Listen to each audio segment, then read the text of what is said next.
frame VR, we'll get lots of feedback. So mute in frame, keep the Zoom open on the mic. Cool. Thank you for that. Okay, good. Recording has started.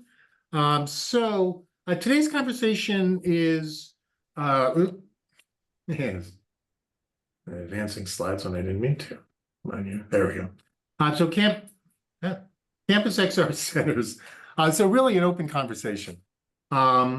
This is an interest personally of mine. This is something I've been doing some research around, just kind of digging into sort of the rise of these XR centers. In some cases, we've got people like North Carolina State. They've had an XR center since I think 2013, if I remember my numbers correctly. For others, they've got XR centers that are relatively new and I would say not even fully formed. And for the vast majority of universities, there's people thinking about it, but really aren't there yet. So I think at this inflection point, it's a terrific time for all of us to just be talking, sharing ideas, kind of what works and what doesn't work. And so this research, and actually there, if the technology would just work, it would be great. All right. I'm gonna start. There we go. All right, I think I'm back. So at any rate, this research for me started in last spring, 2023, with a workshop with a group of 50 people, mostly from medical universities, and talking about kind of the role of XR. Some of the results have come through that. That led to some work that I think I've shared with you all before. Things you'll see more, created this XR strategy workbook.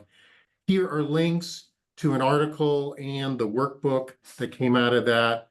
I will share this on the forum later, for those who are interested in digging in more. You pull out your mobile right now and use the QR codes if you want. But you got one more second and I'm going to advance it. Here we go. And so now I've been doing a series of interviews with people at XR centers. Some of you on this call have participated in that. Thank you. If you're sitting there and saying, "Oh, we have an XR center. I'd love to talk to Randy," please let me know. I'm feeling like pretty good. I've got a good cross section of institutions, but always happy to talk to more people. I will be sharing some of the stories and use cases through this today. So really the question is, how do we jump over this chasm? And how do I stop this thing from jumping along? So I think for a lot of us, we're sort of at this chasm. Some of you have jumped to the other side of that. And I think one of the examples, really XR centers kind of signify an awful lot of stuff. But one of the things it seems to signify to me, and I'd love to hear more from you when we have open discussion, but it's sort of like the institution has said, okay, somebody in power has said, we recognize XR is important. Maybe we don't exactly know why. Maybe we don't. I mean, in some cases, the dean's totally on board. Everything is, there's broad adoption. But at least if you get to the point of somebody saying, yes, let's have an XR center, even if it's in a broom closet on the sub-basement level, at least it's a commitment from leadership that this is important.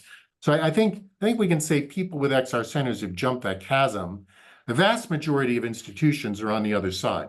Lots of promising stuff, people are interested, but they haven't jumped over. And it's interesting to me because I think in many ways, 3 or 4 years ago, a lot of people were saying, well, show me the research. Show me the research. How is this stuff effective? Why is this stuff good? And again, I think for many of us, we're now sitting here going, this stuff is really good. There's solid research that shows how incredible this can be to advance, the efficacy of student education, making more accessible to more people, helping them train faster, better, stronger. So in some ways I kind of feel like, so why isn't the president and the provost and the dean knocking on my door and saying, how do we do more of this, tomorrow? And again, I think many people are sort of like, gosh, it's funny how we just don't seem to be quite getting there. I don't have an answer for that, but I'm puzzled by that. I think as many of you might be, but again, love to hear more conversation around this. But then part of it is just a lot of challenges. We know this, it is been expressed in the forum. I'm hearing it in the interviews I'm doing with people. It's hard to find the money. There is this sort of value proposition which needs to be kind of made to leadership for people to dedicate money and resources and people and space to this as an initiative. Staffing is tough. Everybody I've talked to, people say I'm a jack of all trades. I need to know how to fix a headset and help a faculty member design a course and people do a little bit of everything. Hard to find special skill set. Institutional silos, no clear owners. XR itself still feels undeveloped. I mean, we all love to sling mud at Meta for being so difficult, yet we can't ignore them. There's VR has been around for a long time. That's good and bad. People have impressions of earlier iterations, which really weren't so good. Those roller coaster ride examples that made people want to vomit the first time they put on a cardboard headset, and they haven't done it since.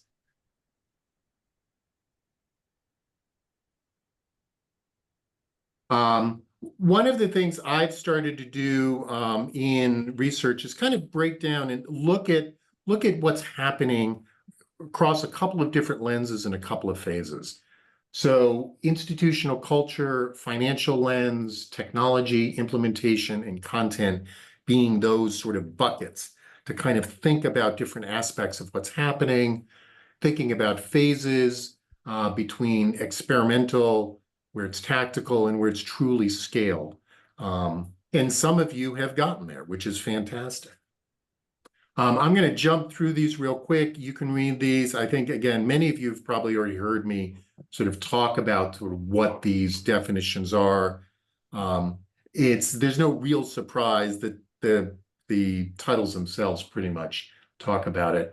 I think one of the important things for all of us to be doing is kind of an environmental scan, looking both outside and inside. Today is an opportunity to be looking externally and talking with our colleagues around, sort of what works and what doesn't work. What are the key things people are seeing? One of the benefits of the forum itself. Thinking about culture, and again, there's, different ways depending where you are in that maturity scale, the considerations and the way you think about sort of how do you embrace the culture of your institution in thinking about how to advance this will be different when you're in an experimental stage, whereas you're trying to move to tactical or scaled.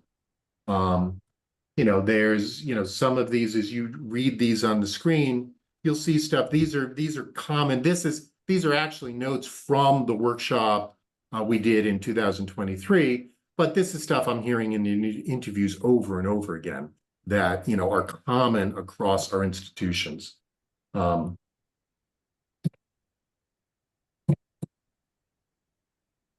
So thinking about culture is one of the important lenses to think about how to adopt. We all tend to jump to technology first. And part of the idea of this, lenses is to think about these different aspects of advancing an innovative technology at your campus.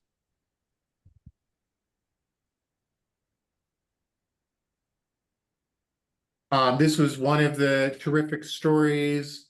I actually don't remember who said this. One of you may recognize this as coming from you, but I think the important thing here is that in this case, it was a faculty sort of groundswell that helped sort of advance the formation of the XR Center, because the faculty were coming forward and basically saying, you know, we need this, we want to use this, this is important to us in research and teaching, you've got to support us.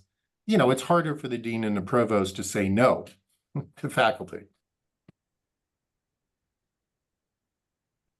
Similar thing with students. You know, culture, where you can get the students on your side.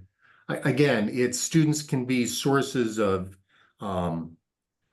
hours. Many people talk about, you know, the use of students in their XR centers as, you know, poorly paid labor to make things, you know, move along. But, you know, they're there and they're eager to do it, and it's important to them, and it's a terrific avenue for, you know, getting some good mileage, while also being cognizant of the fact that they do graduate. So it's hard to be over reliant on individuals in this case. But I love that example in particular of the students, this kind of side by side. Some students had a VR experience, others had a traditional hands-on simulation. The hands-on guys were jealous of those who had the VR opportunity. Implementation, I think for many of us, you know, we've talked about, it can be difficult to figure out who owns something new like XR. You know, it's important to have conversations around who's providing the support. You know, these are some themes here that may ring true for many of you, especially where your XR Center doesn't have a direct tie with IT. One of the common frustrations is IT really isn't a lot of help. They don't seem to understand what we need for networking. They don't understand, you know, it can be tricky. But I think, you know, one of the other sort of themes here you'll hear more on is people are also worried because of a lack of dedicated staffing. There's more demand than they have the capacity. I was speaking with Valerie Domova from Stevens yesterday, and she was sharing exactly that. We were talking about outreach, and she said, right now we're really doing it grassroots because we're worried if we advertise, we're going to get a lot of interest, and we have no dedicated staff. So we don't know quite what would we do if there's a line out the door. So, you know, that you know, can be a limiting factor.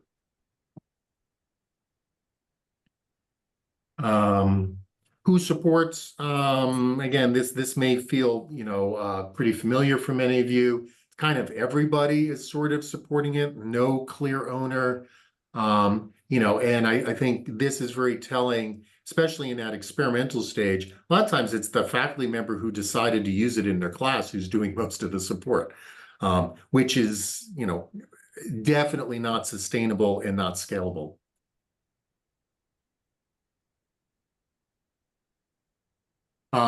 It's really interesting where the XR centers are coming out of. You can see here, the numbers keep shifting as I talk to different people, but pretty evenly distributed across different places on campuses. We know our campuses are all kind of have different ways of doing things and different cultures. And I think it's really been interesting to see some of the differences between those that are library focused, some sort of teaching and learning center focus, and then the IT focused. You know, once you get out, many of them sort of look the same to the user, but the internal issues can be sort of different. Even in some cases, there's been some, you know, sort of confusion where there's an IT group who's doing the XR Center, and they're sort of wondering why the teaching center won't join with them. And they, you know, I mean, it's just interesting, all the cultural differences, you know, within across our institutions. And I don't know that it's clear that any one of those is a winning strategy. It's just happens to be the way they're forming. But if you're looking for partners, definitely looking at one of those groups is not a bad way to start. You know, a financial, having a champion, super important. A bunch of people have mentioned, you know, having an IT director or having a library director or somebody who was the original champion who said, this is something we have to do. A center got started and then that person got another job somewhere and the new person wasn't quite so enthusiastic, and they find themselves a little bit kind of caught, lost at sea at the moment, in sort of what to happen. So it's nice to have that lone champion, but it also puts you at some risk. Almost done here, and then we can jump in. Content, it's interesting, the buy versus build, configure versus create kind of continuum. There's people doing sort of their own stuff using 360 video, that sort of thing. Students building something, again, terrific, but can also be risky longer term. Taking modules of existing off-the-shelf Meta for Good, kind of like the discussion we were having on the forum the other day. Some terrific examples of people, working those into existing courses. So it's really just a piece of the content of a course, but can be extremely effective and well received by students. Or some sort of, in this case, this was actually North Carolina was the example with the Martin Luther King example, where they are using a 360 cave type environment. All right, I think we're almost done here. Evolving of the technology we know is difficult. We were just complaining, I was just complaining about Meta. We could all complain about Meta. And doesn't feel like the industry is ready to support. We're all frustrated about the software licensing models, which really don't exist for higher education. Managing the headsets, again, Meta seems to think they've heard us all complain, but no, we haven't really seen anything to make us think otherwise. So we'll see. And Sean's smiling. Sean's had some more recent conversations than I've had, but I don't know, Sean, what do you think on that? Yeah, I think, and I know this is being recorded, but they have heard us loud and clear. And I think from what I've heard thus far, it's not going to be free, which could be a deal breaker for a lot of people. So I think maybe they can hear us loud and clear again and say, hey, this does, we're already buying the hardware. This needs to be free. So I'll put that up there. But yeah, I have some hope. Yeah, there's always hope, All right, so that's that. That's what I have. Please, everybody, unmute. Say hello if you've got something you want to ask now. But I'd love for us to just jump into Frame. And as Jonathan pointed out, Frame will enable your microphone. So I'm gonna stay. So I'm gonna stay here because we're recording, and I want to record what happens in the Frame VR. The rest of you, feel free to just leave once you've got Frame up and running, and then you don't have to worry about trying to juggle two things at the same time. And you're all technologists, so I'm going to stop telling you what to do. So how's that for us? All right. And let's jump into Frame. Good to see you there.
Hey, everybody, can you all hear me?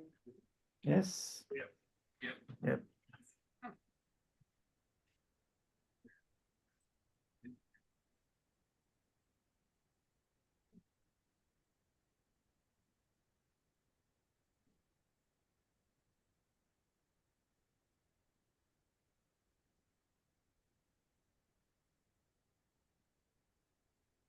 Yeah, your headset.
Thousand.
some of the